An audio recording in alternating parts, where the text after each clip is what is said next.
Ladies and gentlemen, please welcome to the stage event co-chairs Nicole Seagriff and Samantha Golkin-Nigliazzo. Hi. Good evening, everyone, and thank you for joining us tonight at the Sheen Center. We are thrilled to welcome you to our first ever Health and Wellness Symposium, TPA Talks. My name is Nicole Seagriff, and I'm here with Samantha Golkin-Nigliazzo, and we are tonight's co-chairs. We also serve as president and vice president of the board of directors of the Pink Agenda. But we have more than that in common. We are also both breast cancer survivors. And having been diagnosed at a young age, we're passionate about sharing our story. About 4 years ago, we set out on a mission to put a personal and tangible spin on a breast cancer diagnosis and to educate about the importance of advocating for your own health. And through that, the Speaker Series program was born. Since 2014, we've educated hundreds of men and women through our presentations and conversations. The program's success is what inspired tonight's event. We are fortunate to have a diverse lineup of researchers, nutritionists, breast cancer survivors, and previvors with us tonight to highlight how young professionals can make a difference in the fight against breast cancer and empower our community to make positive lifestyle changes. Before we begin, we'd like to thank our event sponsors, Jeffrey Galkin Partners and Innershine. We're grateful for your commitment to our cause. Many thanks to Text to Pledge for donating their services in connection with tonight's appeal. And thank you to Danielle McDermott for contributing with event program design. Now it is truly my pleasure to introduce our first speaker, Dr. Manish Kumar. He is the Assistant Director of Scientific Programs at the Breast Cancer Research Foundation, where he manages and develops the translational research portfolio and special programs.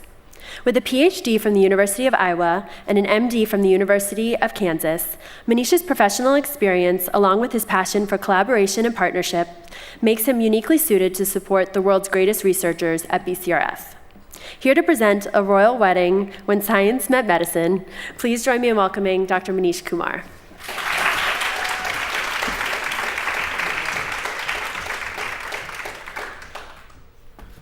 Thank you very much for that introduction, Sam and Nicole. So I'm Manish, and as you heard, I do have an MD and a PhD, but don't let that confuse you. I neither do science, as the PhD might suggest, nor do I see patients, as the MD might suggest. Right? So of course, I chose to talk to you about both science and medicine. Right? And then my fiance told me that I can't call it a royal wedding unless I mention Prince Harry and Meghan Markle. Got that right? Yep, all right. So I saw this headline about a week ago about how Meghan Markle has helped Prince Harry become more healthy, made him quit smoking, eat better, and have a better diet. So basically, they work better together, right? So spoiler alert, science and medicine work better together. So that's what I want to talk to you about. And I think we're all pretty familiar with the practice of medicine. We've all seen a doctor, right? But we may be less familiar with research. So I want to start off with kind of like, what is research and what does that mean? So I stole this diagram from a guy named Matt Might, which he used to describe what graduate school is, and it also works for what is research. So you can imagine this circle is the entirety of human knowledge, right? So when we're born, we experience the world around us, and we learn a little bit about the world. As we go to school, we learn a little bit more, right, through middle school and high school. Eventually, we reach college, and we start to specialize, right? We pick a major, maybe biology, and we learn a little bit more about that particular area. If we really love that major, we might go to grad school. Right? And that's when you start to take more classes specifically in that narrow focus. In grad school, you start reading papers, right? You start going to conferences. You learn as much as you can to take you to the edge of human knowledge. And this is where the real work begins, right? As we get to the edge of human knowledge, we start doing experiments. We start coming up with hypotheses. We start going to conferences now to revise those hypotheses and do more experiments to create knowledge. Right? And that's really what research is. That's what a PhD is to create knowledge. So at the end of that research, what have we done? We've done this. We've expanded human knowledge a little bit. Right? And if we take a step back and look at it from the worldview, right, this is what the impact we've had. And for the nerds in us, like, this is amazing. We have expanded human knowledge. We have created something. We have taught the world something. Right? But for a lot of us, this isn't enough. For most scientists, this is why we do research. Right? Because the knowledge to end breast cancer is out there. And as long as we keep pushing against the boundaries, we're going to get to that knowledge. right? But it's important to keep in mind that end goal, right? That science has a purpose, and that science is to drive medicine. I think when we lose sight of that goal, science takes a weird turn. And I think a good explanation of this is the scientists at Nabisco, right? So the scientists at Nabisco have created my favorite product ever, which is the Oreo cookie. It's delicious. And I apologize to the metabolism people and the nutritionists who are going to speak later, but I love Oreos. Right?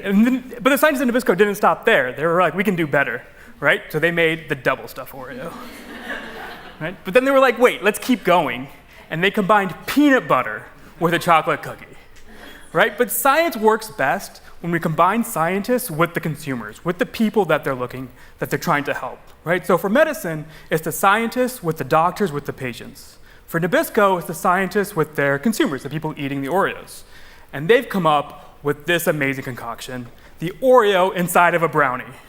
Right? Like, it doesn't get better than this. Right? But when the scientists at Nabisco lose sight of what's important, why they're making Oreos, we get things like cherry cola Oreos.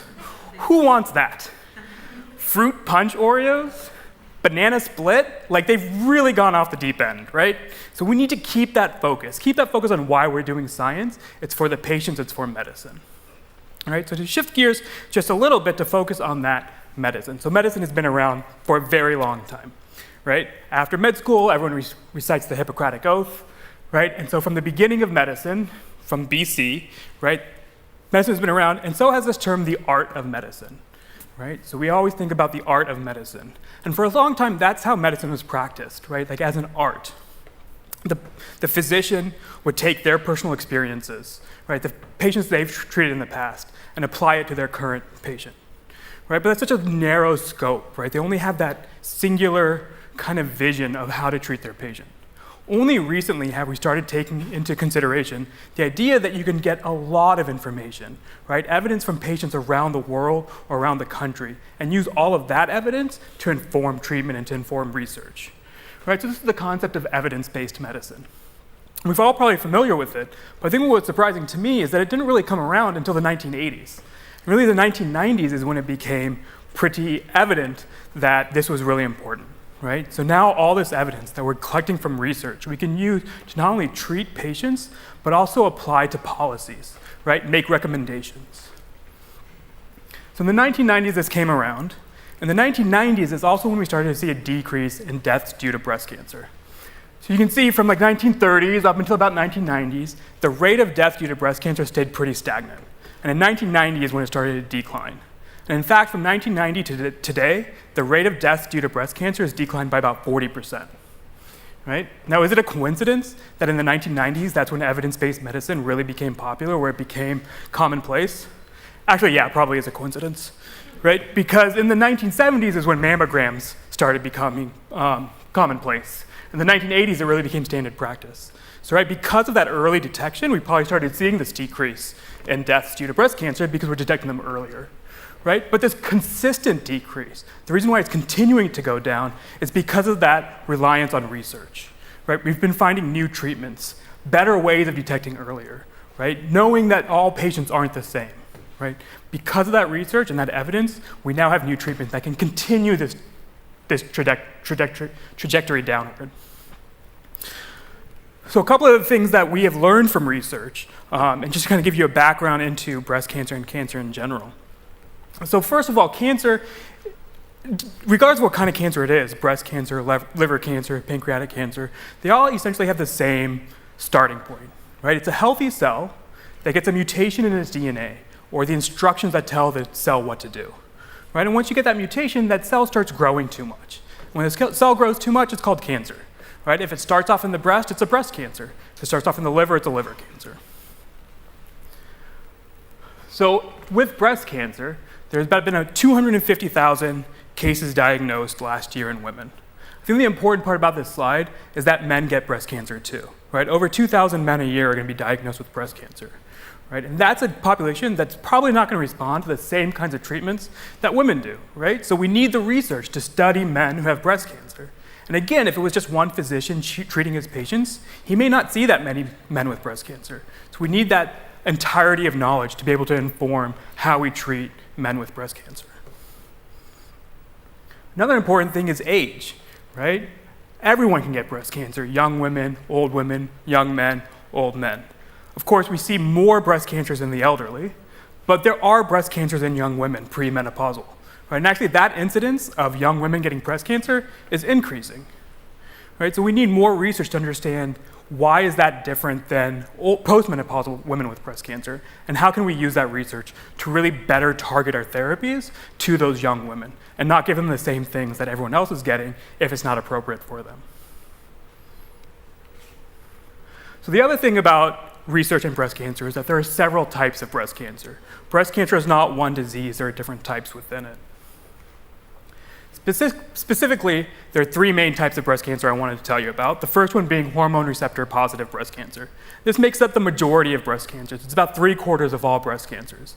And all that means is that these cancer cells have a receptor on them. They have something on the cells that's grabbing estrogen, telling it to grow. So if the cancer cell has more of those receptors, grabbing more estrogen, it's going to grow more and faster. This is important because now we have a target, right? We can target that estrogen receptor to stop that cancer cell from growing, right? And that was evident by research that was done in the early 1990s. And then the other type of breast cancer is HER2 positive breast cancer. And this can make up anywhere between like 15 to 20% of breast cancers. And it's very similar to hormone receptor positive breast cancer in that it's just another receptor. It's a receptor that grabs the HER2 protein and tells that cell to grow. So again, we can target that receptor. Right? We've got a drug that can prevent that cell from growing. Lastly, triple negative breast cancer, which makes up about 10 to 15% of all breast cancers, don't have any of those receptors. Right? There's nothing on those cells to target. Right? So this is the population of patients that we really need to focus on and help treat better. Right? And again, it's a relatively small percentage of the total breast cancers, right? Which means that, again, if it was an individual doctor looking at their patients that they've seen, they may not see a triple negative breast cancer, right? Or maybe they treat all of these women and men the exact same, right? But we know that they all need different treatments, right? So there's preponderance of evidence from all the research, from all the clinical trials, from all the doctors, is really helping inform research and helping inform treatment of patients. So with that, I just want to say thank you, and remember that this is not where we want to go with science, right? Nobody wants to eat this. But 2 Thin Mints with Nutella in the middle, right? That's where we want to be. So thank you very much.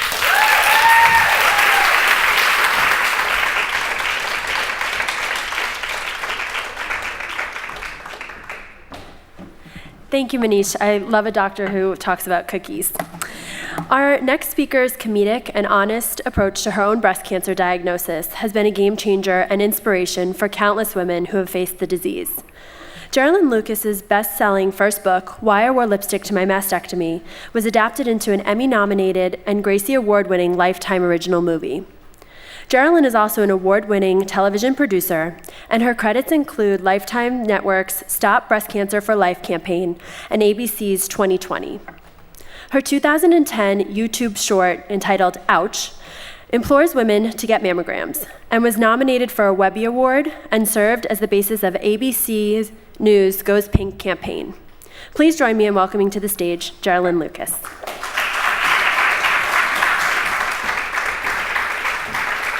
Hi, everyone.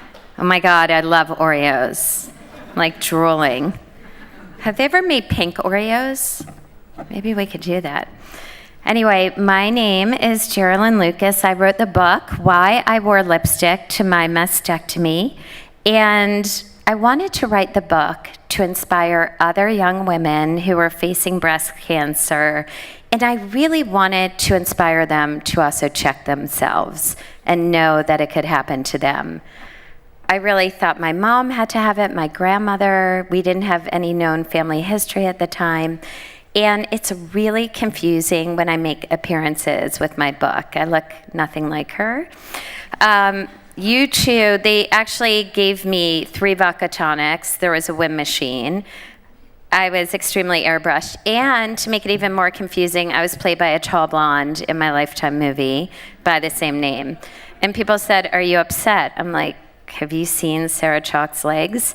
And she couldn't dye her hair. She was on scrubs. But I said, hair falls out. It doesn't matter. So It is really humbling to be here tonight, especially because this is the next generation of young women, the Pink Agenda. Nicole, Samantha, Kelly, they were backstage. Thank you so much.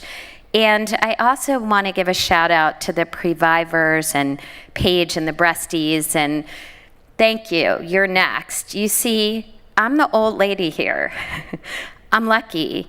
By the way, I haven't had Botox in like 2 years. It's a disaster, but all I wanted were wrinkles. I wanted to pray to get old, and here they are. I just turned 50. It's been 23 years since my diagnosis. And in my heart, I'm always 27, just wanting to live until I'm 30. I thought 30 sounded a little bit more dignified in an obit than 28. I want to thank BCRF because I'm alive because of them. I knew Evelyn Lauder when she co-created the pink ribbon. That's why I did the breast exam, because of a shower card. And also, research kept me alive. I was one of the first groups of women who was node negative to get chemo. We now know I was triple negative, and that was life-saving. So to all the scientists, you're totally hot.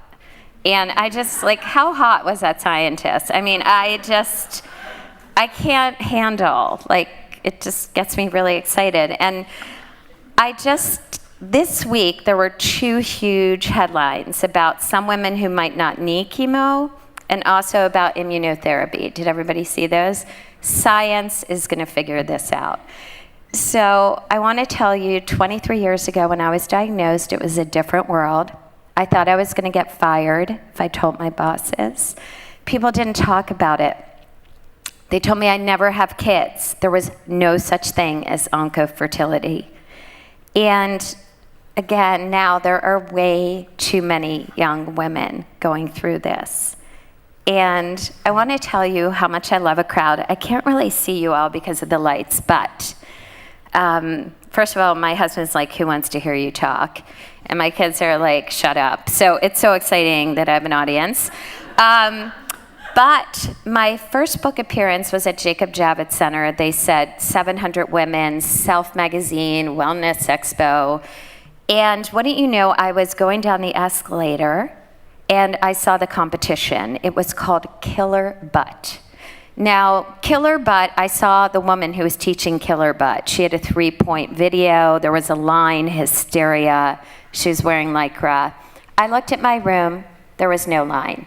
I had faith in humanity. I said, they're all inside. They wanted a good seat. And by the way, I needed to be a Killer Butt.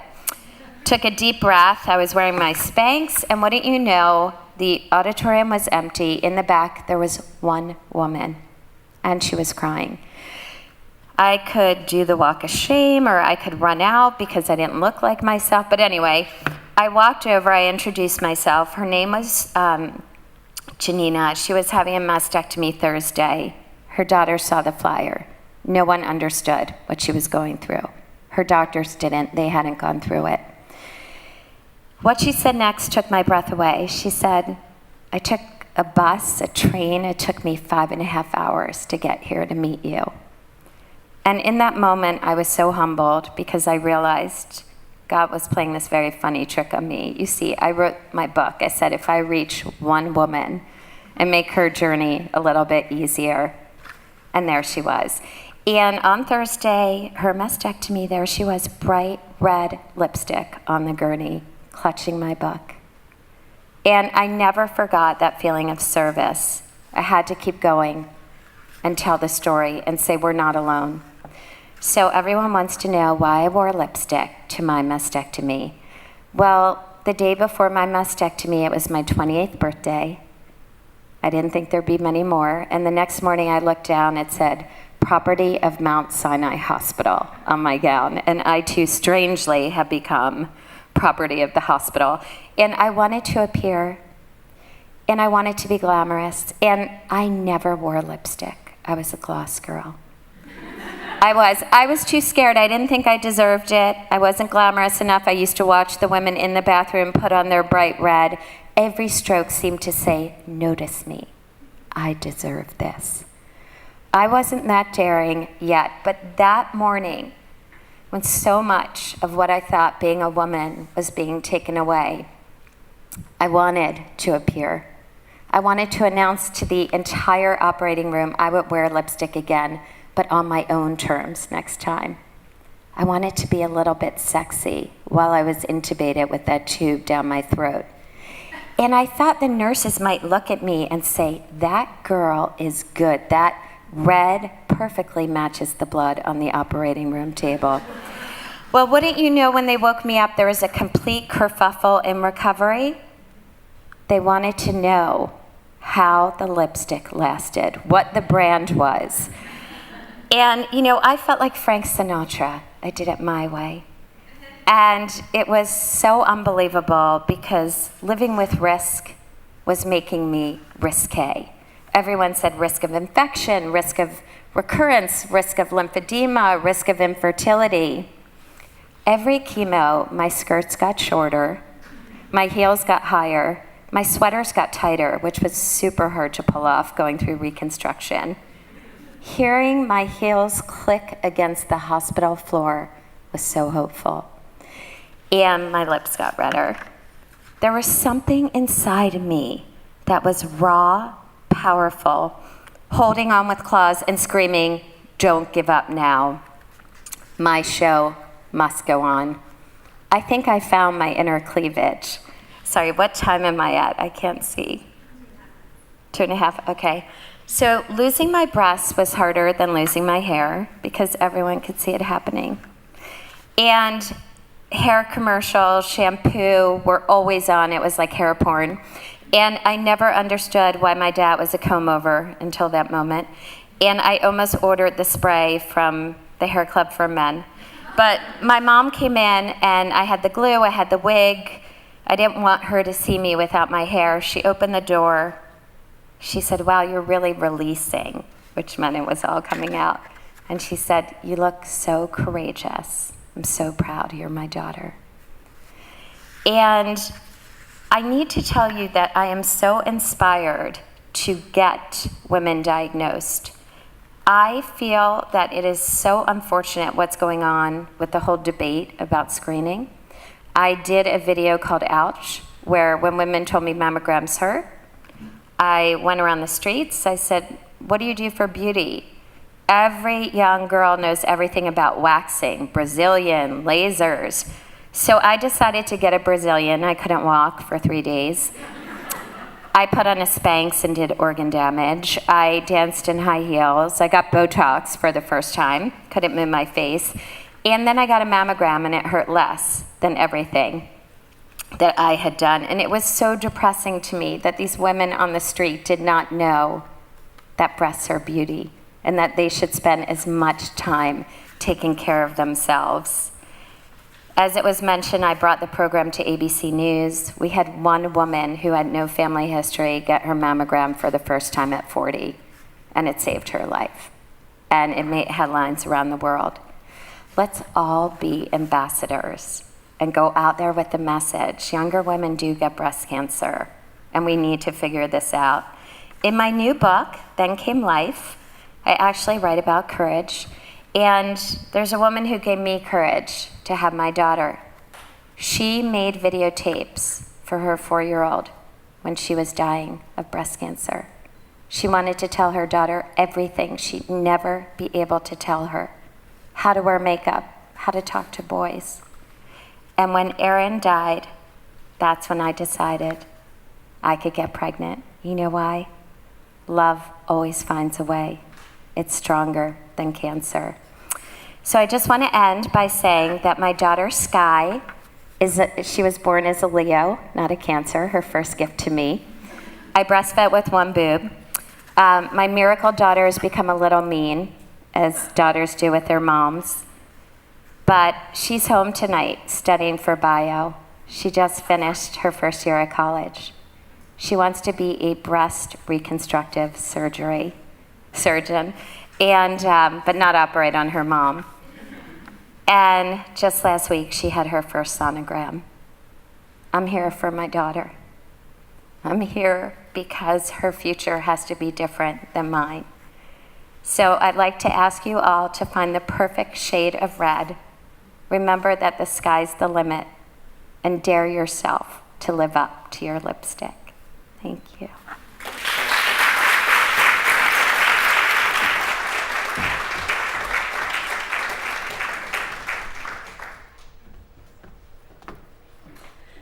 Thank you, Geraldine. We so appreciate you sharing your story with us.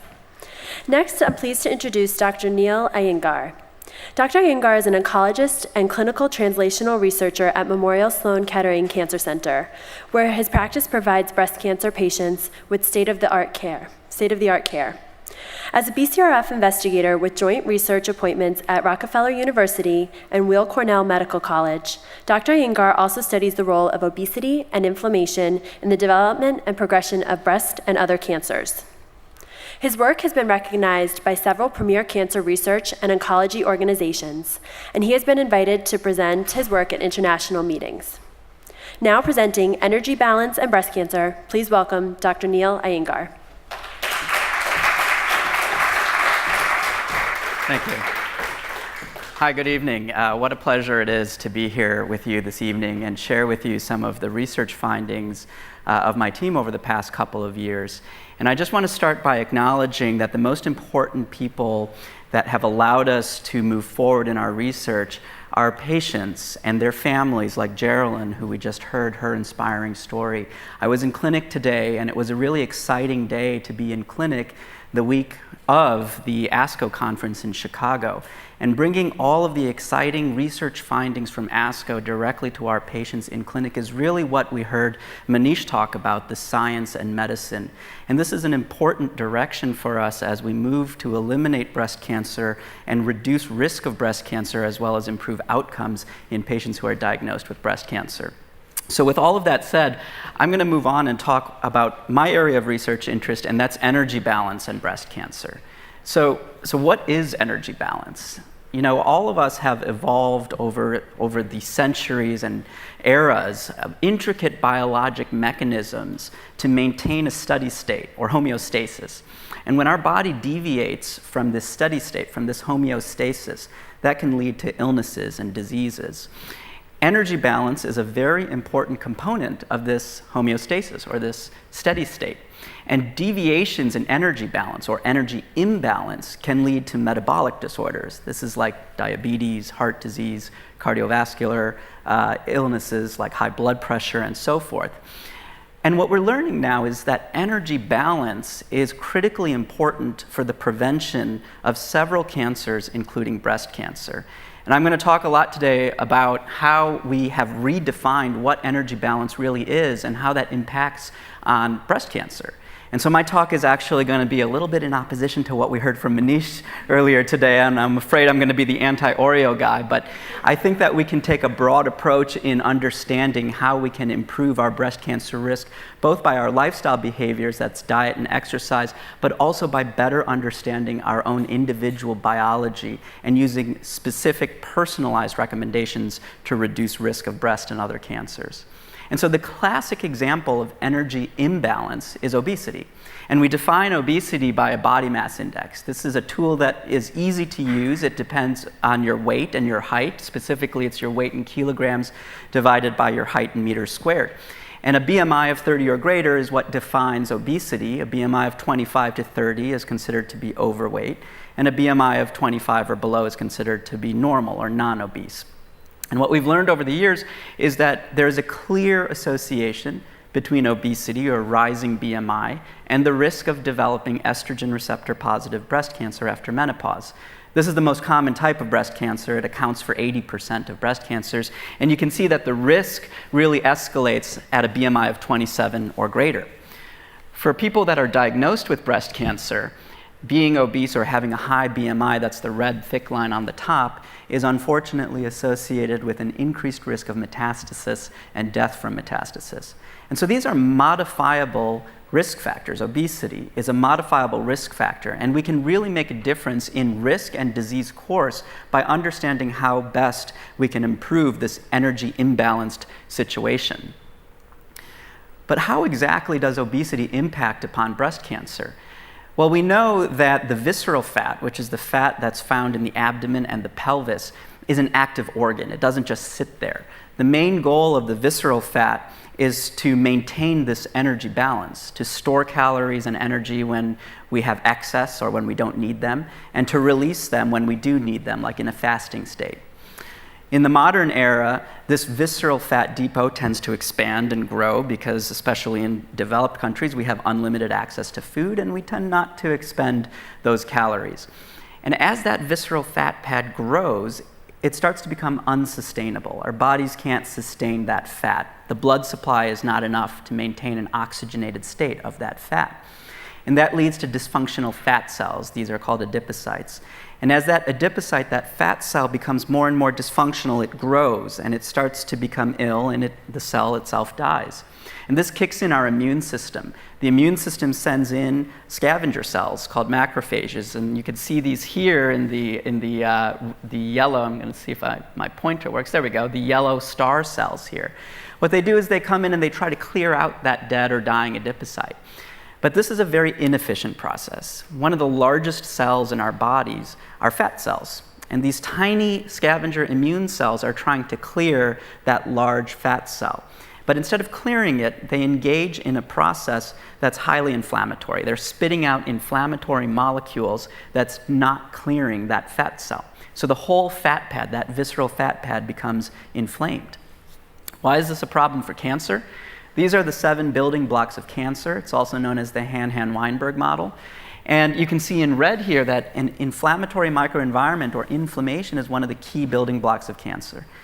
When you get a cut, you see some redness, the inflammation there. That's important for healing. Those inflammatory markers are growth factors. They're allowing the skin and the blood vessels to grow and heal that cut. But in the visceral fat, that accumulation of inflammatory factors can be a problem because it's chronically inflamed, and those growth factors, those inflammatory growth factors, can support the growth of cancer. So in 2011, we hypothesized that in the breast, which is largely composed of fat, an energy imbalanced state probably looks exactly like what I just showed you in the visceral fat. So we hypothesized that you can find inflammation of the fat tissue in the breast itself, and this probably promotes the growth of breast cancer. So we launched a trial where women who were undergoing mastectomy for the treatment of their breast cancer graciously offered their tissue to us so that we could look for this inflammation. And that's exactly what we found. This is what it looks like under the microscope. You can see these are 2 different stains. The brown cells are macrophages, or those scavenger immune cells, or the pink cells in the different stain below it. And they're encircling that diseased fat cell, trying to get rid of it. This is the crown-like structure. And I mentioned earlier that this releases a lot of inflammatory molecules, IL-1 beta, TNF-alpha, and so forth. And what we've learned is those inflammatory molecules can directly stimulate the production of estrogen. So what you end up with here in this energy imbalanced state in the breast is inflammation and a lot of estrogen production. That, unfortunately, is a ripe recipe for the development of breast cancer. When we stratify by body mass index, what we find is individuals who are obese by BMI 30 or greater, 90%, greater than 90% of them have this energy imbalanced state in the breast tissue. Over 50% of overweight individuals have this issue. But very intriguingly, we found that 1/3 of individuals with a normal body mass index, 25 or less, had inflammation or energy imbalance in their breast tissue. So I want you to bookmark that because I'm going to come back to that in just a minute. So next, a couple of years later, we asked, well, does this inflammatory state in the breast, does that actually impact on the behavior of breast cancer? So we launched another study where, again, women who were undergoing mastectomy for the treatment of their breast cancer volunteered their breast tissue to us, and we followed them out for several years. And I'm going to show you the survival curves here. What we found was the blue line are the women who did not have inflammation, and the red line are women who did have inflammation. And those with inflammation in the breast, unfortunately, suffered from shorter survival, a shorter time to metastasis, and a shorter time to death from their metastasis. So this energy imbalanced state, this inflammatory state in the breast, is really a bad thing when it comes to the behavior of breast cancer. Now, I want to go back to those normal BMI individuals who had breast inflammation, about a third of them. And we see this again and again in studies that we've repeated and that some of our colleagues at other institutions and in other countries have repeated. What's going on there? Well, we've got a current study that's going on at Sloan Kettering where we're measuring body fat levels in women who are about to undergo mastectomy. And 2 of my patients have given me permission to show you their scans anonymously. So I want you to take a look at this. They both have the same body mass index of 25. That's a normal BMI, so they're not considered to be obese. And maybe you can see it, maybe you can't, but one of them has dramatically more fat tissue than the other one. And that's the lady on the left. I guess that's your right here. 60% total fat, mostly truncal fat, whereas her counterpart on this side, only 39% total fat. This is not a person either of them, that we would consider to be obese, but we clearly see that the lady on the right has a state of energy imbalance marked by more fat tissue. So this led us to conduct another study, which should be published within the next month, with the Women's Health Initiative, which enrolled over 3,000 women with normal body mass index, so non-obese, and we measured their fat levels. And what we found was that the risk of developing estrogen receptor positive breast cancer rose by 35% for every 5 kilograms of body fat. So this was a major issue, and this is something that we're now moving forward to combat. We're tailoring our approach to obesity and energy imbalance, no longer defining it by body mass index, but instead defining it by metabolic status. This is a metabolically obese normal weight individual who carries several of the same disease risk factors as a classically obese individual. And so I'll leave you with the current recommendations to avoid this energy imbalance state. These are generic, we know this already. Eat a healthy diet. Avoid meat, red meat, eat a plant-based diet, exercise. In my final slide, I'll show you the model that we're really moving towards, and that's a precision model for developing recommendations for patients and helping them know exactly what they can do personally. So this includes personal precision diagnostics like body composition measurement, the scans that I just showed you, blood markers, exercise testing to develop a personalized oncology rehab program, exercise prescriptions, and then finally, maintenance, where we can do this in the long run. We're using technology to do this. So for example, we've developed what we call tele-exercise or tele-X, in which we're shipping treadmills that are preloaded with Bluetooth technology to measure oxygen consumption, heart rate, blood pressure, and a video screen so that our trainer in Manhattan can train patients in Manhattan, but also those in Albany or those in Asia for that matter. And so just like we talk about precision medicine for cancer therapeutics, we're bringing this precision model to energy balance, to improve energy balance, to reduce the risk of breast and other cancers, and improve outcomes after a breast cancer diagnosis. There are a lot of people involved in this work at Memorial and other institutions, and of course none of this would be possible without the efforts of our patients and their families and the Breast Cancer Research Foundation. Thank you.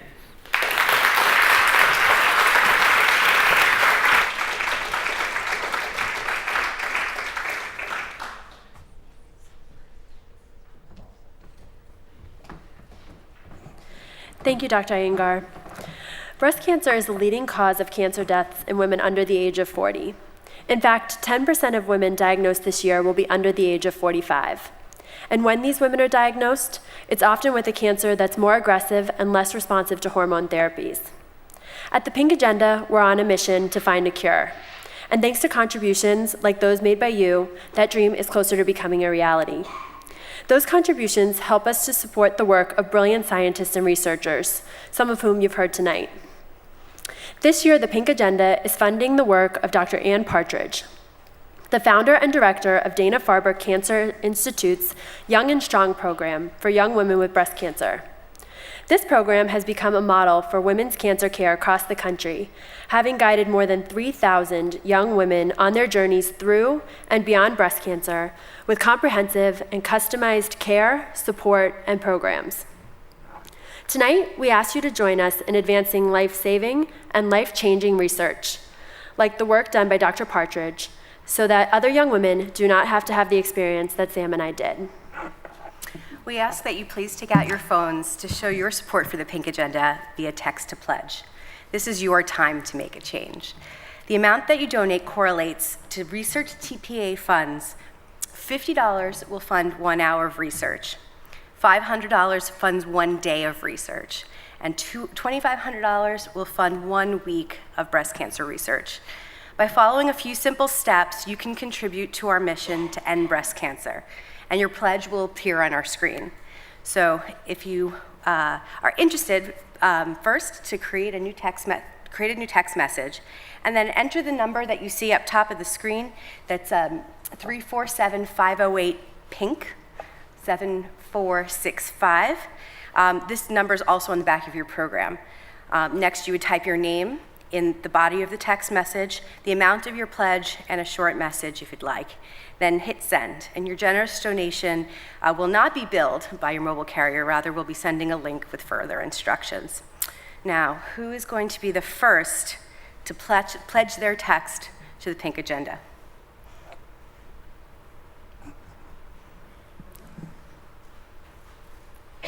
Okay, so thank you to Cindy.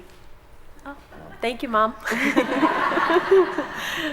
I know how you know firsthand as a survivor how much your gift means and how research really changes people's lives. Every dollar goes a long way in helping us to support the most brilliant minds in research.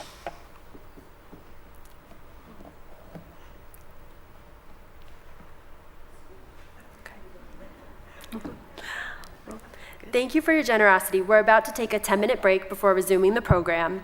During this intermission and all night long, you will still be able to text via text to pledge by texting 347-508-PINK, so 347-508-7465.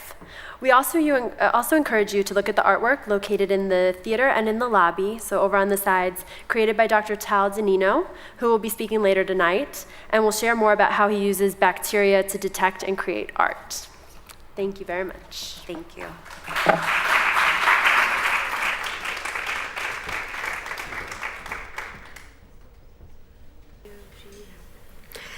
Ladies and gentlemen, please welcome back to the stage Samantha Golkin-Niljatso.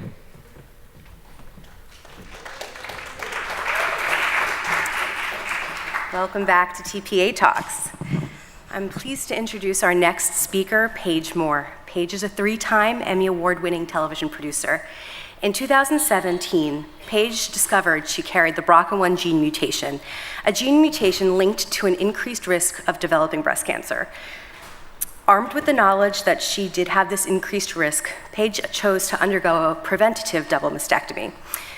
After feeling alone during this process, Paige began sharing her journey on Instagram to help other young women facing similar challenges.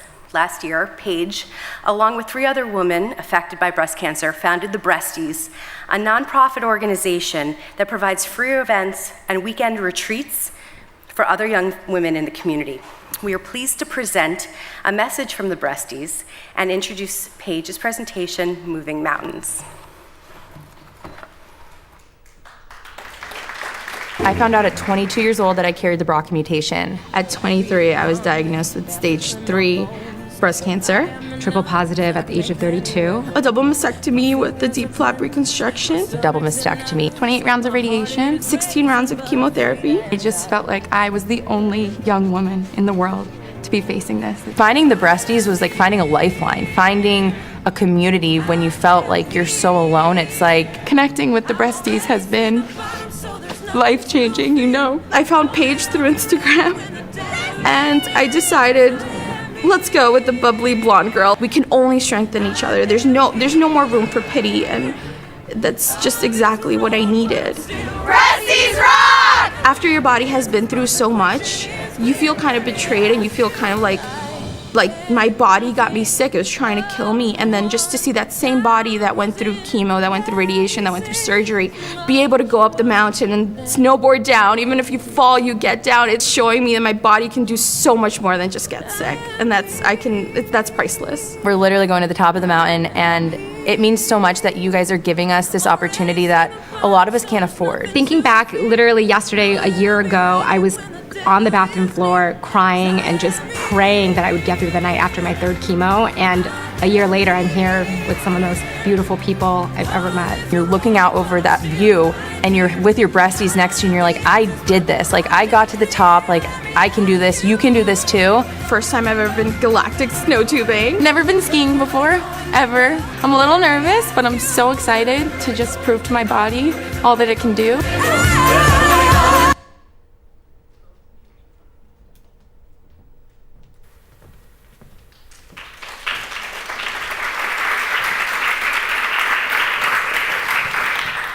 Hello, everybody.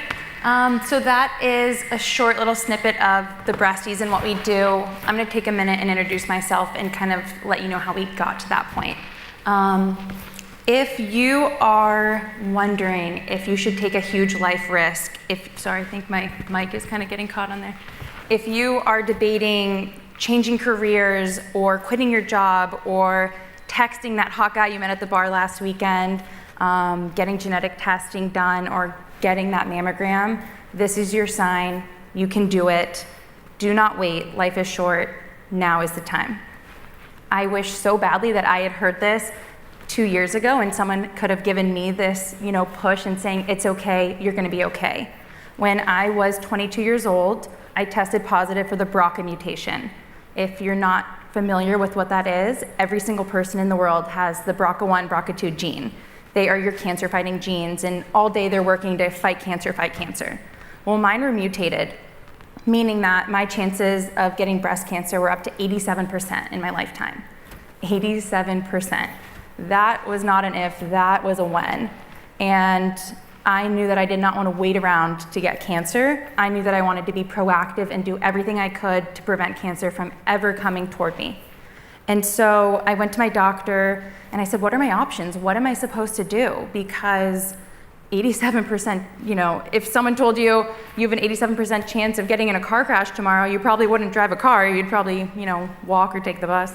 And so she said, you have two options, Paige. You can either have a preventative double mastectomy when you're ready, or you can have surveillance done, and that means mammograms and MRIs and ultrasounds every 6 months for the rest of your life. And to me, that felt like I was waiting to get cancer. And so I went to my doctor and I said, I'm gonna have the preventative double mastectomy.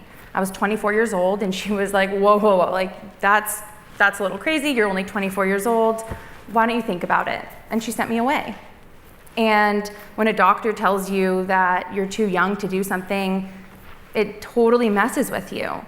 But I knew deep down I was ready. I knew that I wanted to prevent cancer.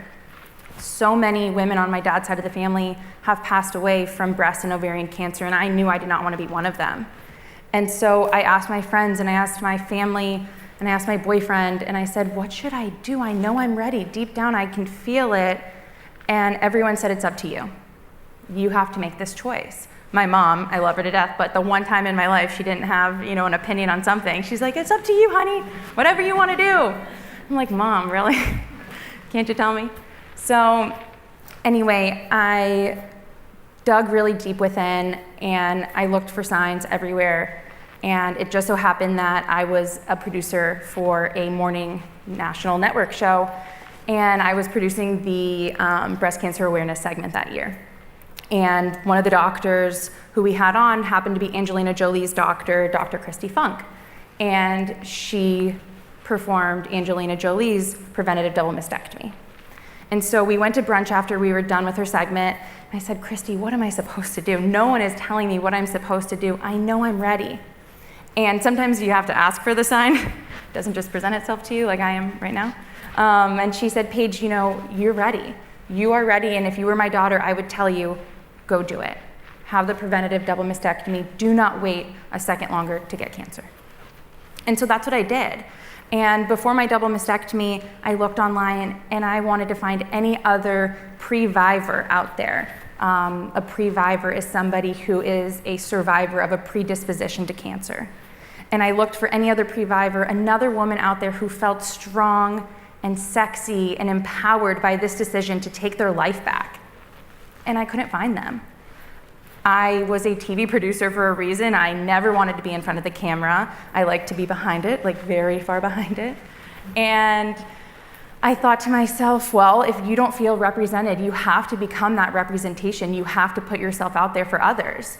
And so I went through my double mastectomy, and I felt strong, and I felt sexy, and I felt empowered, and I will never forget after my surgery getting wheeled out and asking my doctors, can I look? And they were like, oh, you probably don't want to do that. And I was like, no, I do. And I looked down in my shirt, and I'm like, oh my gosh, they look so good. We've come a long, long way with reconstruction, let me tell you. And so it felt amazing, and I wanted to share that feeling with everyone. I wanted other women all around the world to know that they too could make this choice and still feel sexy, and they could still go to work and be successful. They could still date, because that's something that young women who are affected by breast cancer in any capacity, as a survivor or a previvor, that's a huge concern. I have a great boyfriend, so don't worry. Dating life is great. But truly, it has been one of the most amazing experiences in my life, and this was my mountain I had to move. I had to overcome my BRCA1 genetic mutation. You can do that too. You can assess your risk. You can go get that mammogram. You don't have to be scared of a BRCA diagnosis or a cancer diagnosis. Like so many of the women who you've seen tonight, they have overcome, and they are so much stronger and better because of it. Which I think is amazing, and I think we all need to see that. And so as I was recovering, I remember thinking, you know, I'm meeting all these women online. I shared my story on Instagram. I started an Instagram account to kind of document what I was going through for my little sister, who has yet to be tested.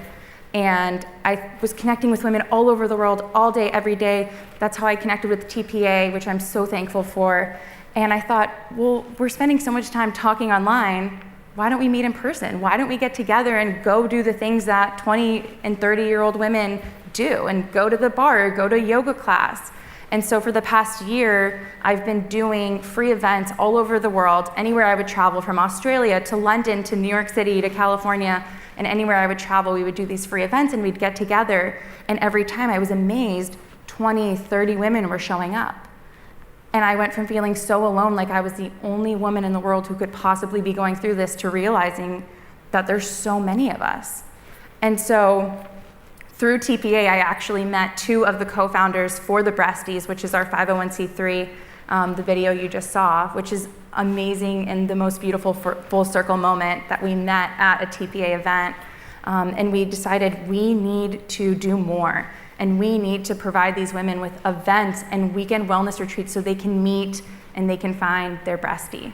So, like I said before, if you are wondering if you should, take that risk, this is your sign. You can do it, and you will be so much better because of it.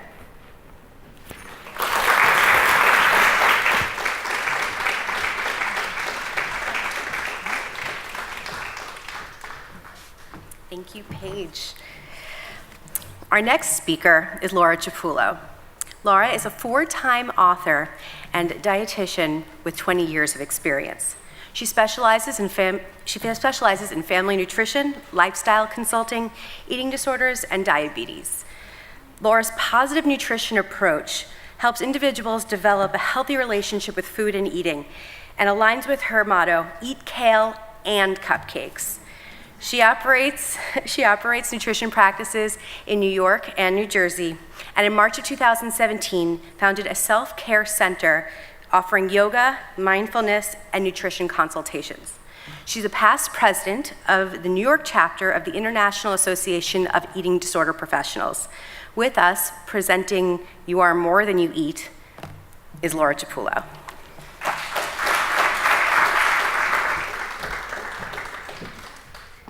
Good evening, everybody. I just want to say bravo to everyone for being here and showing up to learn how to practice self-care for yourselves.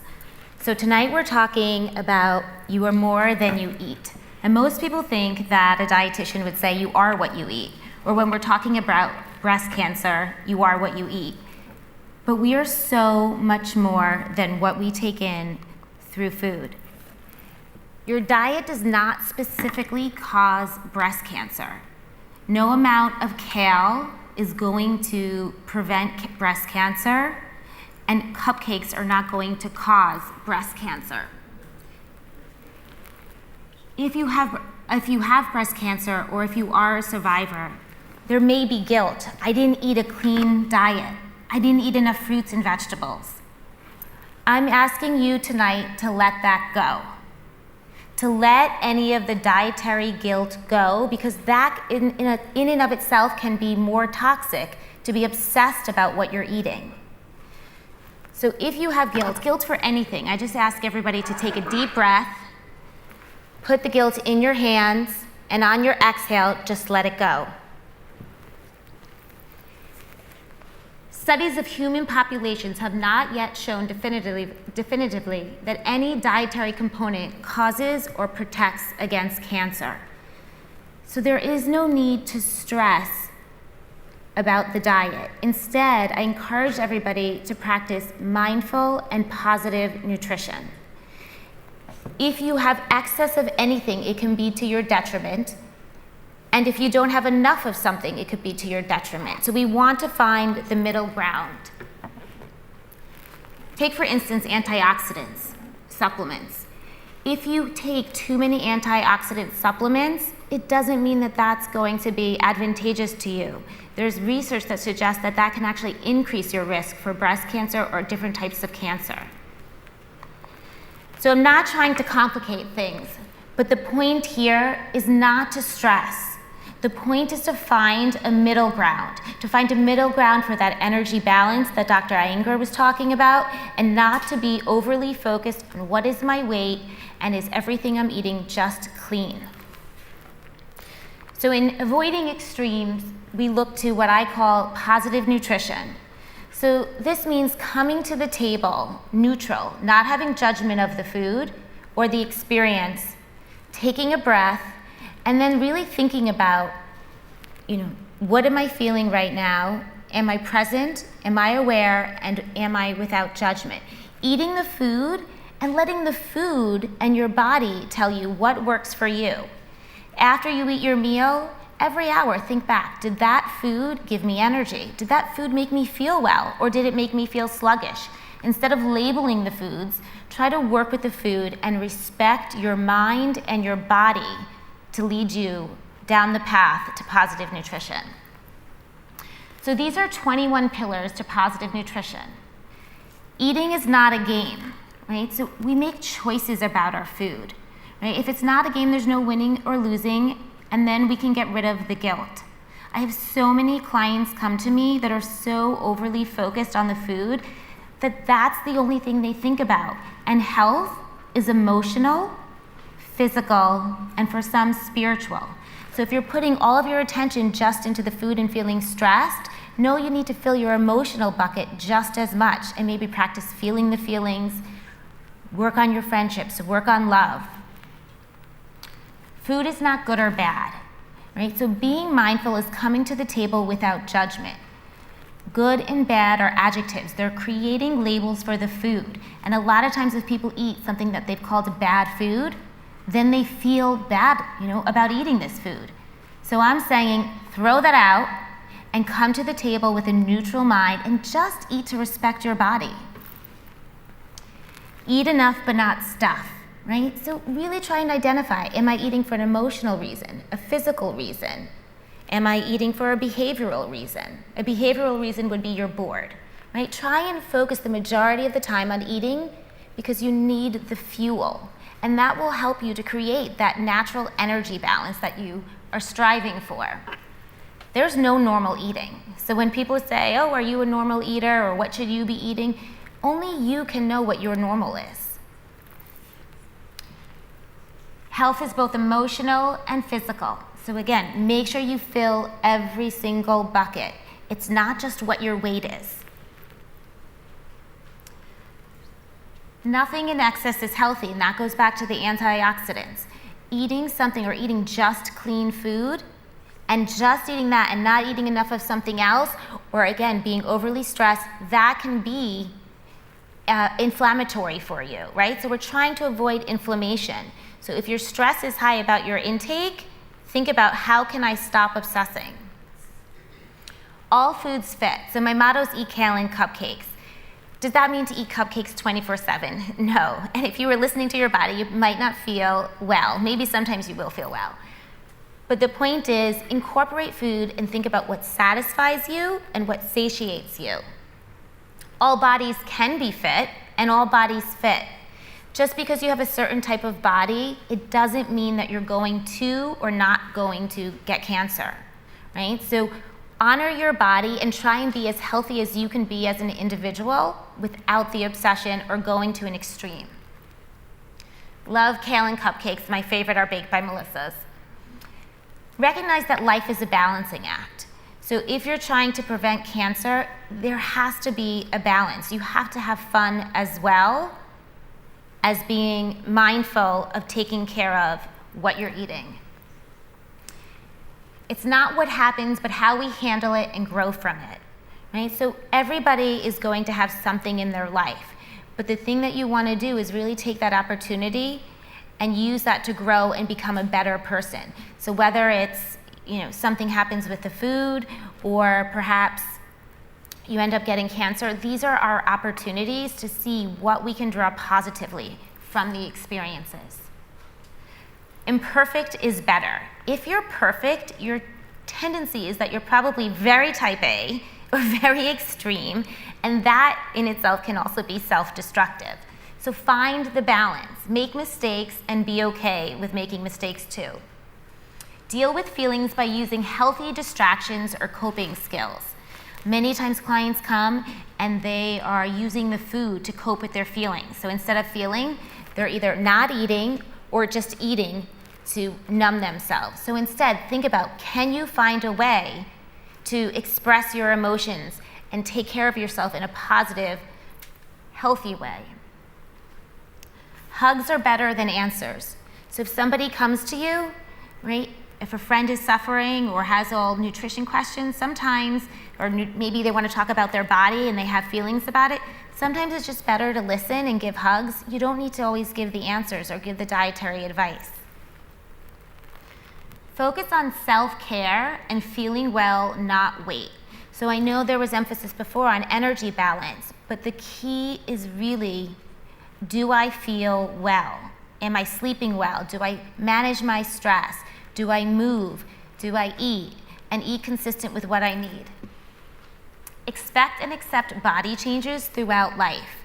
So just know that, again, your body, maybe you're really striving to keep it a certain way to prevent cancer.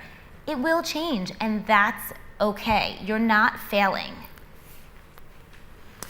Provide support, not police, right? So that means when you're eating and your friends are eating, you don't need to comment on what they're eating. Right? You don't need to comment on what someone else is eating, especially if it's for a preventative reason, or maybe have judgment to say, oh, maybe that person has cancer and they're eating this. Everybody deserves to make their own choices, right? Empower yourself for you. The word diet is actually defined by habitual nourishment. So in our media right now, everybody thinks of diet as a fad diet.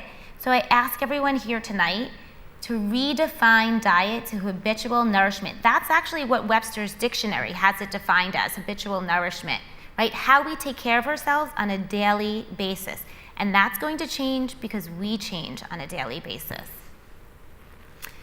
And finally, choose food by how it makes your body and mind feel. And you can only do this when you're eating enough.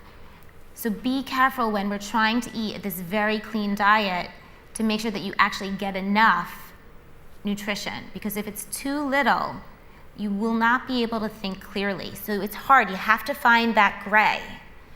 So I wish that all of you can find your gray and all of you can eat kale and cupcakes. Thank you.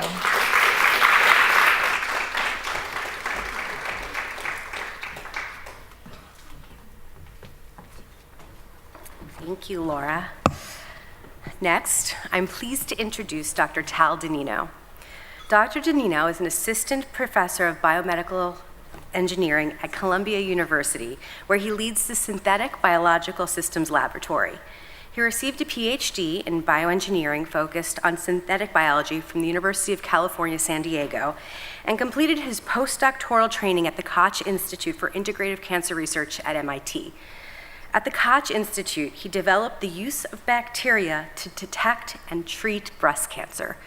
In addition to his research, Dr. Nino brings science outside the laboratory as a TED Fellow and through science art that you can see in the lobby and over on the side of the stage, and through outreach projects. Presenting Programming Bacteria to Detect and Treat Cancer, please welcome Dr. Tal Danino.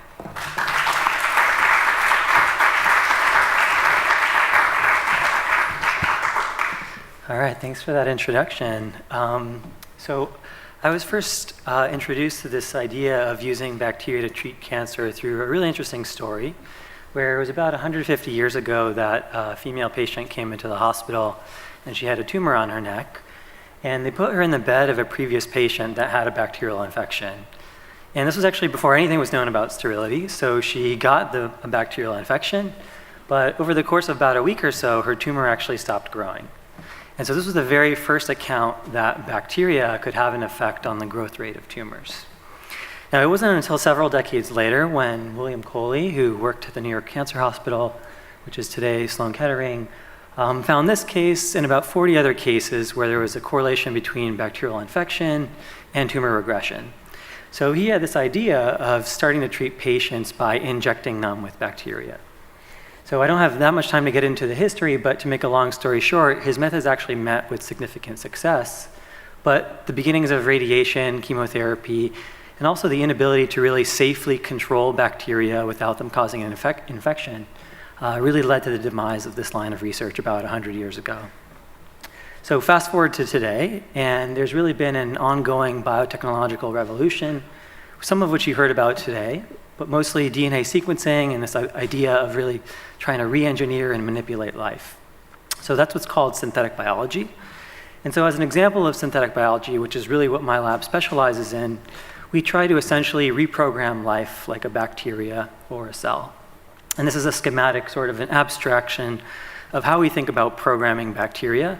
It's basically a couple of genes that are rewired together. And they have positive and negative feedbacks, different kinds of interactions. It's very similar to writing computer software, but the code is writing DNA. So what this DNA program does is actually produce a rhythmic pattern of a fluorescent protein called GFP, and it actually does so by also making a molecule that allows bacteria to communicate with one another. So they not only rhythmically oscillate, but can also do this in a synchronized manner. And so when we visualize this program under the microscope, this is what we saw. So this growing colony of bacteria that you see here is about the width of a human hair. It's 100 microns or so. There's a few thousand bacteria that you can see, and they're all synchronized in producing this fluorescent protein with a period of about 60 to 90 minutes or so. Now, again, remember, each of them have this DNA program, and that tells them when to turn on and when to turn off. And they synchronize quite well at this scale, but if you put them in a chamber that's much, much bigger, what happens is, because they're making that molecule and it takes some time to travel, the synchronization breaks and turns into these traveling waves.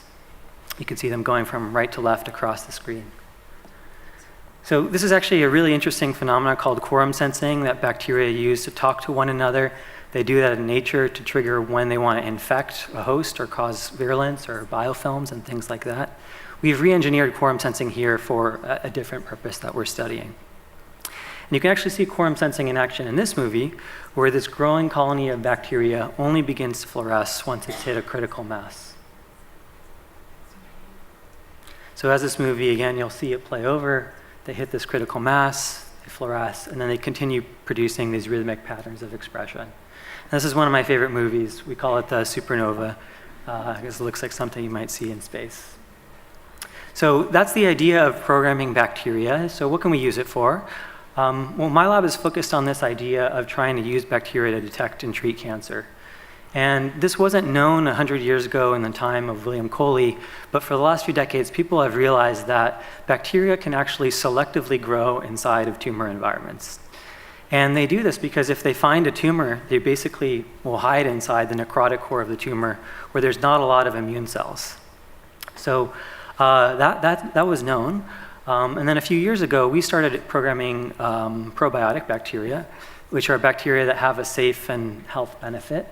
And what we found is that when we orally delivered probiotics to mice, it would actually specifically colonize liver tumors or liver metastases. And so what we did is then engineer these bacteria to then make a molecule that would travel outside the tumor and then make its way to the urine to indicate the presence of cancer. So it's a diagnostic where the bacteria make this molecule, and because they're making it, it means there's a tumor present. So here's what some of the data looks like. Each point here represents a different mouse. You can see the mice with liver tumors produce a much higher signal than mice without the tumors, and you can characterize the sensitivity and specificity. So all of this is really a proof of concept. It can be made to work a lot better and more sensitive and specific. But really what my lab is focused on is this idea of not just detecting cancer, but treating cancer, having the bacteria make drugs from the inside of a tumor that would then reduce the growth or shrink these tumors. And what we did is go back to that circuitry, that program that we made for the bacteria, and just tweak it slightly. So here the bacteria will hit this critical mass, this quorum, and then instead of just fluorescing, they will actually lyse themselves. And by lyse, I mean burst open and release their contents into the surrounding environment. So if they're making a drug, imagine it being in the tumor and it's getting released to the surrounding cancer cells. So this is a movie of the bacteria producing this synchronized lysis. You can see they hit this critical mass, they burst open, they actually leave behind what's called a ghost, the remnant membrane of a bacterial cell. So we've also tested this, for instance, adjacent to cancer cells, which you can see here on the top. You only see these cancer cells start to die once the bacteria at the bottom begin to fluoresce. We'll play that again. So here the cancer cells do not really care about the bacteria until they start making this drug and releasing it. So that's really the technology that we've actually been focusing on. We've done a lot of mouse trials and preclinical studies. I'm just going to share one piece of data with you today where we went back to trying to treat liver metastases, which is important for breast cancer. And we actually compared orally delivering this probiotic bacteria making some drugs with a 5-FU chemotherapy, which is the standard of care for these kind of liver metastases. And here what you see on the right is we looked at how many mice survive for how long, where we found that the bacteria and chemotherapy actually work quite equivalently, but if you put them together, there's an increased survival benefit. Many more mice survive for much longer. And so we're really seeing this as a new modality to try to treat cancer that can be used in combination with other modalities. So altogether, just to summarize the idea is you could imagine taking this programmable probiotic that could detect and also treat cancer. Now, just to switch gears a little bit, I think our ability to reprogram life opens up a lot of horizons in cancer research. And to share that vision, I actually make artworks from the materials inside of our laboratory. So this is an example. It's a collaboration that I did with Vic Muniz, who's a Brazilian artist that you may know from the movie Wasteland. And we made this mandala, which is a symbol of life in the universe. And we made it actually completely out of cancer cells. You can see these cancer cells as we zoom in here in this movie. So it's really interesting to think about making this really beautiful pattern out of something that we think of as so scary. And one of the things that I think about in my lab is really using art to communicate science. And it can do that in a really universal way, one that transcends the boundaries of language and the jargon of science, but also can fundamentally connect deeper with the human experience, which oftentimes science doesn't do a very good job on. So we do this both for bacteria. We're fascinated by the worlds of bacteria in and on our bodies. You may know there's trillions of bacteria on your skin and in your gut, more than there are stars in the galaxy. And it's really this living, dynamic universe that we coexist with and is actually very vital to our health. We collect bacteria from all over the world. We figure out different ways of growing them so that they form these intricate patterns.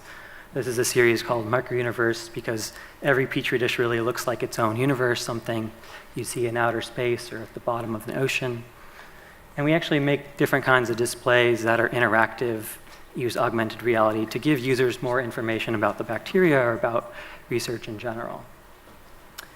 So lastly, we also do this for cancer. The ribbon you can see outside in the hallway. We take samples and images from patients, microscopic images of cancer cells, Henrietta Lacks' cancer cells and make different kinds of portraits. And this is actually a new series, one that we have one piece of today, where we looked back at really the history of cancer advocacy and cancer awareness.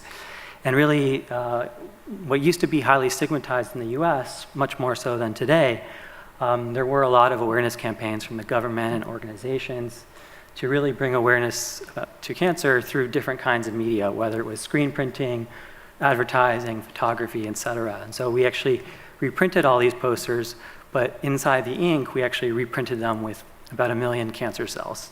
So really the cancer cells, the medium is becoming the message. And this one here in particular is entirely made out of cancer cells. So we do that to really talk about the history of cancer, where we've come in cancer research. You know, in 1955, it was thought cancer struck 1 in 5. Today, people say it strikes 1 in 2. And we also use it to sort of project a future vision to what might be a future cancer-free world. So with that, I just want to thank the organizers for inviting me and for everyone for listening. Thank you.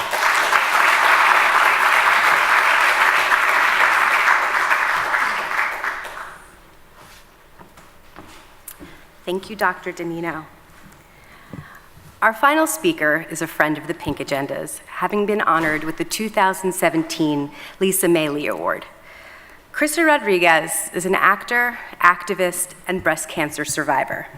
She recently starred on NBC's Trial and Error with additional credits, including ABC's Quantico and TV Land's Younger.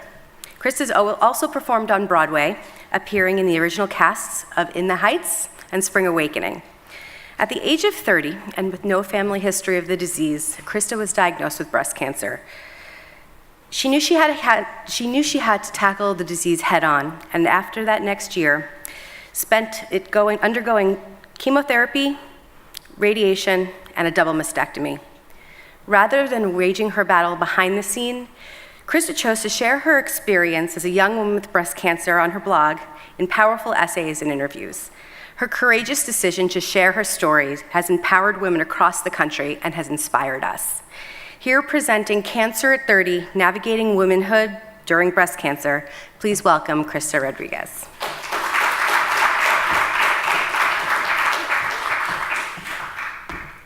Hi. I don't know if I'm supposed to move this, but we'll do it anyway. So before September 24th, 2014, I had never even had a cavity. I had just turned 30 2 months earlier, and I was about to enter what I was hoping would be the prime of my life. I had always been extremely healthy. I had never had a broken bone. I had never stayed overnight in a hospital. I had never had local or general anesthesia, and I would get queasy even getting my blood drawn because I had it done so infrequently. I was fit. I'd been a dancer my whole life. I had tons of energy. And the only thing that was betraying the idea of me being in perfect health was a tiny spot of blood, no bigger than the tip of a pen, that had dried on my left nipple. It hardly alarmed me. I assumed that I had just scratched myself somehow. But a couple weeks later, it returned. And the idea that something serious was happening was nagging at me, so I called the doctor in the morning. "How old are you?" the assistant on the phone asked. 30, I replied, still getting used to saying it out loud. "Any history of breast cancer?" "No. It's probably papillomas, little polyps in your ducts. We can schedule a mammogram if you would like." I arrived at my mammogram with my mom, a mother-daughter activity we had yet to experience together, like a spa day, except for they squash your boobs on a glass tray instead of handing you cucumber water. "So you're here for a mammogram. How old are you?" the technician asked, almost annoyed that I was there. 30. "Well, I'm sure it's fine." I went into my diagnostic ultrasound. "You're so young. What brings you here?" the ultrasound tech asked. I had blood coming from my nipple. "Well, at your age, it's probably papillomas. I'll bring the doctor in to review your images, though." A biopsy was ordered, and I went on with my life, bolstered by the nonchalance of the staff and the sheer fact of the situations. Young, healthy, no family history. 2 days later, I went in for my results, and I was sitting in the waiting room of the breast center, the youngest in the vicinity by a long shot. Earlier in the week, knowing that I was going to get the results that day, I had tried to get an appointment with the world-class breast specialist, Dr. Silverstein. I was told that he didn't see new patients unless there was a serious diagnosis and that I would have to see Dr. Guerra, who was in the same office. So the nurse came in and called my name and told my mom to go wait in the other room while she checked my biopsy scar. "Looks good," she announced. "You can go in the waiting room with your mom now, and when you're done getting your results, you'll see Dr. Silverstein." "Oh, no, I was told I couldn't see him. I'm here to see Dr. Guerra," I said, kind of distractedly as I was putting my clothes back on. I looked up just in time to see her gaze drop. Yeah, I think you're seeing Dr. Silverstein." Her voice trailing off in a mumble as she hurried me out of the room. Or maybe she said it as clear as day. I wouldn't know, because from that point on, I could only hear a foghorn blaring in my head, an all-encompassing moan of panic, as if an irate driver was laying on his steering wheel. From the 5 steps from that room to the room I was meeting my mom in, the equation crystallized in my head. If X, then Y. Now, I've never been good at math, but even with that ringing in my ears, I knew that X was Dr. Silverstein and Y was bad news. They led me to my mom, waiting in her own version of panic, in a nice room with a chair and a couch, no exam table in sight. This was the bad news room. "It's happening," I practically screamed as soon as the nurse shut the door. I was pacing the room, unloading all the evidence to support my theory while my mom tried to calm me down. This is always a familiar dynamic with us. She remains positive until proven wrong, and I insist on being negative until I'm right. So the doctor finally came in to give us the results, and before she could even ask how I was, I saw carcinoma written on her chart. And this time being right did not feel so good. Against all odds, I was diagnosed with stage 3 breast cancer and was harboring a whopping 8-centimeter tumor in my size A breast. My MRI resembled a meteorologist's map with an enormous red splotchy swirl just moving in my tissue like a hurricane. I was dumbstruck at its sheer size. How had we missed this? I asked my surgeon, and he said matter-of-factly, they missed it because they weren't looking for it. As I would come to find out, women in their 20s and 30s are a vastly underrepresented section of the breast cancer community. Once thought to be fairly rare, screenings were mostly focused on those with the trifecta of risk factors in place: age, family history, and genetic mutations. Even now, as more young women are being diagnosed, mammograms aren't being covered by insurance until 40 and now 45. This leaves the rest of us with the cursory palpations from a gynecologist once a year.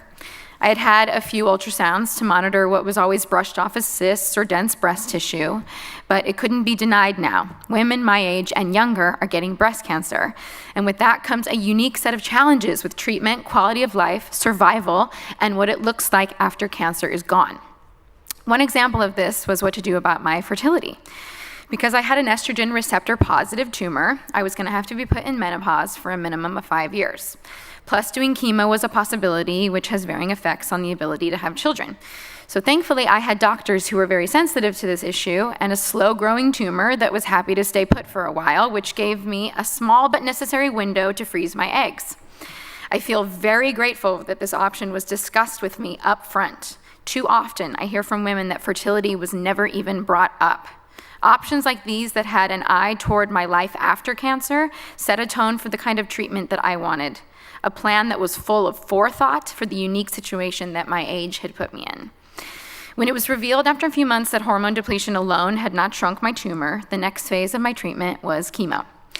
My biggest concern with chemo was hair loss. I'm an actress, and I make my living with my appearance to some degree, so being confronted with the idea of my whole body changing was a really tough one. I would walk by a mirror and start picturing what I would look like bald, and I would immediately burst into tears. And once it happened, it was fast. My hair did not start coming out, it bolted. Each one of my strands turned into its own cartoon roadrunner and beeped its way like right out of there, leaving a puff of smoke behind. To add to the fear, I felt a lack of attention from both the cancer and the beauty industries on the importance of what feeling good and looking good can do for your psyche and wellness. We've all seen the basic bandana. It's the mascot of chemo. It's hardly inspirational, which led me to my blog. I bought as many wigs as I could get my hands on and began to chronicle my quest for glamour in the midst of tragedy. I named it Chemo Couture, and it was dedicated to all things fashionable and fabulous, geared for the young woman with cancer. I wrote in my first blog post, I desire to feel as great as I can during this time. I still want to be sexy, to take risks, and to challenge what I even view as beautiful. So I'm pulling out all the stops. This is not a time to bust out a beanie and hide. I'm going to try to live as loudly as I can. Cancer's not an old person's game anymore, and there are many young, vibrant, fashion-loving women out there who want to look their best even when they're feeling like crap. So 2015 is my year with cancer. I might as well make it a beautiful one. The chemo and radiation did their jobs, and the tumor had shrunk enough for the final chapter. Eventually, the cancer claimed what it really wanted, my breasts. The pain of deciding on a double mastectomy was excruciating. No cancer had been found in my right breast, and so I had to choose to take only the left or do the 2-for-1 special. Again, I will always be grateful that I had the time to weigh my options and make an informed decision. I made it my mission to get the best tits I could find. And thank you, Dr. Christy Funk, by the way. In the end, I chose the double mastectomy, not necessarily for survival, but for symmetry and for quality of life. I knew that I would have to trade my ability to feed my potential children for the hopes that I would survive long enough to have them. I knew I would lose all sensation in both breasts, furthering the desert wasteland of sexual dysfunction already swarming inside of me. I would be cut and scarred for life. I would be me, but not one part of me left unharmed. But I did it anyway, and I knew it was the right decision for me. Once the dust settled, I was left to grapple with what it means to be a woman with no breast tissue, no estrogen, and complicated fertility. The kind of desert I was left in coincided with the empty feeling that inevitably comes when you graduate from treatment. Where before I was being monitored at every turn, I was now told to come back every 6 months unless I feel something weird. I had a brand new body with all new functions and no owner's manual. I'm still in menopause, which has been, if not the hardest part of my journey, certainly the longest and most mysterious. Something that takes a woman a decade to transition to, I did in one day. At 12 p.m. on the day I began my hormone depletion, I was given an injection of Lupron, an ovarian suppressant. It was the heaviest day of my menstrual cycle, and by 6 p.m. that evening, not even a drop of blood could be found. My internal factory that had been chugging along at a clip for the majority of my 30 years had sputtered to a stop like a cartoon train, wheezing and spewing smoke until it just slumped over in defeat. It felt like silence, stillness. It was the end of productivity and promise. It's somewhat the industry standard now in women with ER-positive tumors to be kept in suppression for 5 years. When I was diagnosed, they told me it would just be induced until after my treatments. But new studies were emerging saying that women who did 2 to 3 years had better survival rates. 2 years in, a new study said 5 years. I'm 4 years in, and now they're recommending 10. I have yet to encounter a doctor, believe me, I've had a ton of them, who can truly empathize with what being 30 years old and in menopause is like, with no end in sight. I'm offered a lot of sympathetic head nods, a lot of remedies for hot flashes, no real solutions for the lack of libido, the pain of intercourse, the loss of sexual function, and the depression that comes from a lack of serotonin. It's the only time during my treatment that I felt like I was not given all the information about what I would be losing, mostly because I don't think anyone really understands.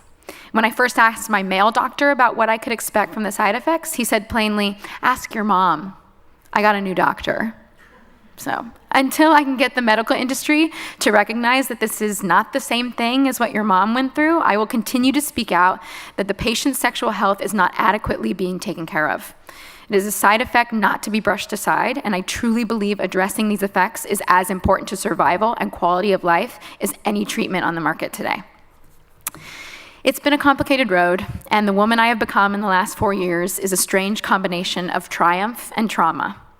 I'm stronger than I ever thought I could be, yet I lost the ability to ever assume it's probably nothing. I kick down doors, but I still look for monsters around every corner.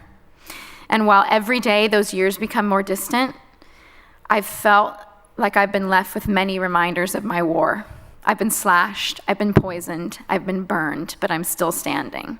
And I'm continually honored to be a member of such an incredible community of women, not just survivors, but caretakers, doctors, and organizers like the Women of the Pink Agenda. It's not a badge I take lightly, and I will continue to honor these women and the woman I have become as best I can. Thank you. Ladies and gentlemen, please welcome to the stage BCRF's Chief Development Officer and the Pink Agenda's Executive Director, Lucretia Gilbert. Thank you, Krista. It's an honor to have you with us again. We'd like to thank you all tonight for joining us for our inaugural TPA Talks. I think we had a really great lineup and a really wonderful turnout for our very first event of this kind.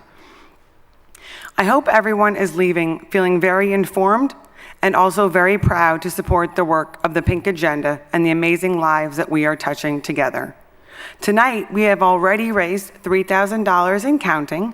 I'm supposed to remind you that you can keep texting or share the text number because it is open 24/7.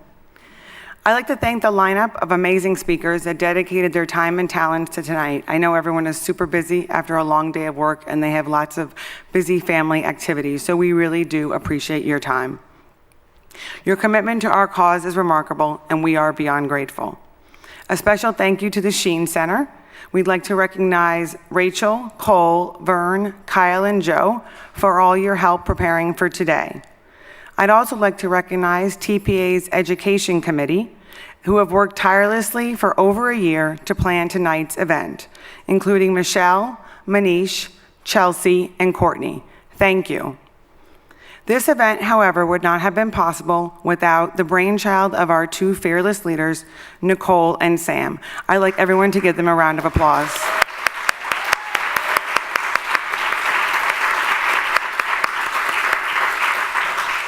And finally, a big thank you to the staff at the Pink Agenda, Julia Knight, Sarah Ecken, and Kelly Keenan. It's a pleasure and a joy to work with you every day on this mission that we're all so dedicated to.